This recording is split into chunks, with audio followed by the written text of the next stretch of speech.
tape right here. Michael? So Jay, your theme this year is "We Over Me." Yes. Why is that important to you? It just really hit me this summer that it kind of answers the question of what you need to do in all areas. The best quality that a team can have is unselfishness, and that people are setting their personal agendas aside, and that's what we need to do as a program and as a team. And I think if our kids will do that, we're going to have a great year. This is NIL era, transfer portal era.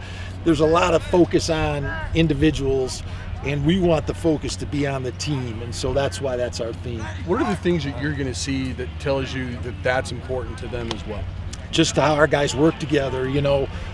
Our goal is to be the most connected team in America, so that means players and coaches communicating, understanding each other, being on the same page, and so that connectiveness is going to really fuel this team to what we can accomplish this year. Does it kind of put a different emphasis on how your leaders lead and what they're looking for to make sure that really does become part of your culture? Yeah, we had a really good meeting last night. And one of the things I did in the meeting is I highlighted a lot of players that were younger players but had to stand up now because they're looked upon in a different role. And I think that's college football. Your role changes every year. You may have been a young guy last year, but the team doesn't look at you as a young guy this year. And so we had a lot of guys that need to step up in a new role and be ultra productive. Who are some of those guys that you're kind of anticipating make a leap this year? Yeah, Dylan Phelps on defense, Owen Long on defense, Lamondre Joe on defense. They're guys that are all relatively new. Mukende's been a really good player for us, but he's kind of the elder statesman now, so his role is completely different.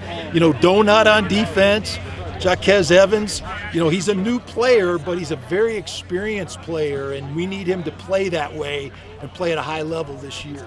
Jay, you have a lot of new players. How do you make that gel? I mean, it's going to be tough, don't you think? You have all these new players, influx of players coming in. How tough is that to make them gel? I don't think it's that tough. Okay. To be honest with you, we're not trying to find a cure for cancer here. We're playing football. I mean, I don't think it's that tough, but that is the challenge. It's the challenge that every team has. Barry Alvarez used to say it all the time to me. He said, everybody's got problems.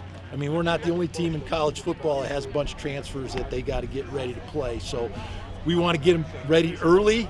We have a goal to be playing on all cylinders when we line up in Seattle, and so we got to get them ready to go early. Just Mojo out there seemingly moving pretty well.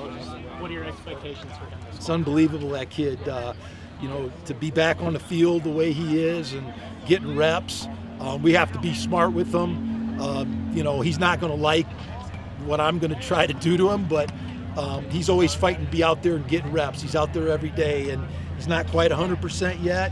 He's probably 90, but it's our goal to get him to the season healthy, and so we'll be smart with the way we rep him. How exciting is a day like today? Just first practice, the season is here. How Nobody has rejuvenating. more fun at this than I do. I love what I do out here, and I'm gonna be honest with you. I probably couldn't. The last 2 weeks, I really didn't sleep very good. I woke up 45 minutes before the alarm went off today.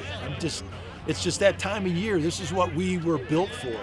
This is what we're used to. This is what we love doing. So I would much rather be doing this than almost anything else. So no, we're excited. It's a great time of year.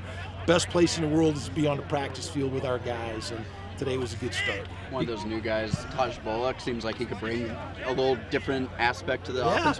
Why'd you kind of want a guy like him, and I what think can he he's bring? a playmaker, and we want to try to fill this team with as many playmakers as we can. And so he's a big physical guy. He can do a lot of things well, and we feel like we've had a lot of success with guys like that in the past. And so he's been a great addition. Is that kind of the vision for the offense, just a lot of different types of ways and players that you can win, rather than maybe like one Torrey Horton?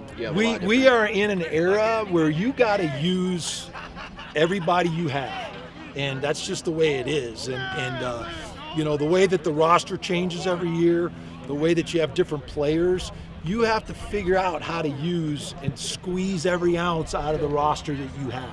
So yes, to answer your question, we're always going to be creative and look at our roster and see what players we have, what opportunities we have to make plays.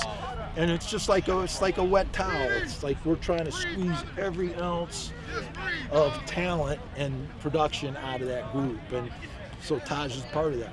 You guys had a breakthrough last year, finally making a bowl game. How do you build off of the momentum that you guys created last season? We're building a football team. I mean, I think since we got here, we have a vision for what we want this team to look like. And it's a physical team filled with a lot of playmakers, but that plays extremely hard fundamentally. And we take advantage of all the skill that we have. And we did that last year. We got to do it again this year. We got to find a different way to do it this year. And so, I just think that's the challenge and the charge of every program. When you talk about young players that have to take the next step this year, what are the qualities that you notice that they all kind of share? Well, I think they've all played some, but their role changes. Every team that had real success last year had players that were ultimately productive at their position, and so it doesn't matter what team that you see that was a conference champion, and we're no different. We have to perform at a high level, and our good players got to play really well. And I think that's really important, and they got to pull the younger guys along. But we have a lot of guys that have a bigger role and responsibility than they had a year ago. And so their preparation has got to step up. And that's just the way it goes. Success for this team last year was really dictated by your ability to run the football. With Braden back, is there a challenge in terms of balance? Everybody here wants to see the air raid, but you certainly want to be successful running the football as well. No, we want to win. That's what our goal is. We want to win, and so we're going to take this group and do the things that we need to do to win. And I think Braden understands that better than anybody. It's a great advantage for us having Braden. When you look at this conference, there's two guys. There's Madsen and Braden. They're the two most experienced guys. Braden started as a freshman. We put up with all his immaturity, and now this is a payoff. It's his third year starting. He's like a skateboard kid his first year. He's running around giving everybody the finger. That was Braden. Okay, he's not that anymore. He's a 3-year starter. He's got a chance to reach a lot of school records this year, and we're excited. And we're excited to have him. He knows the whole playbook in and out. He checked a couple plays a day that were high-level football that you would expect a 3-year starter to do. So I couldn't be happier with Braden. Jay, college football is adapting, for lack of a better word, and evolving might be too kind, but it's changing, and you've had to kind of adapt and go with those times too. Alex's position is one of those that you talked about when you was hired earlier this year. How has that helped, or how has that changed, having a GM, what that means? Yeah, Alex is really experienced guy. I think when you look at positions to bring in, you always look where people are and where they're coming from, and they can bring things that maybe we haven't experienced. And so Alex is one of those guys. He was in the SEC for 5 years. He was at Ole Miss. He was at a very creative team recruiting and a very creative team in the NIL. And so he saw a lot of different experiences, and he's bringing that knowledge here. And he does a fantastic job of communicating. I think one of the biggest things in this era is that we have to educate. We have to educate players, families about this new era of football, because a lot of what they hear is not true. And so Alex does a fantastic job of doing that. Is that the NFLization of this college game too? We see we have GM some. And we think they do it at NFL GM. We have some things that are somewhat NFL-like, and we have some things that are absolutely not NFL. So I wish we would have a salary cap like the NFL.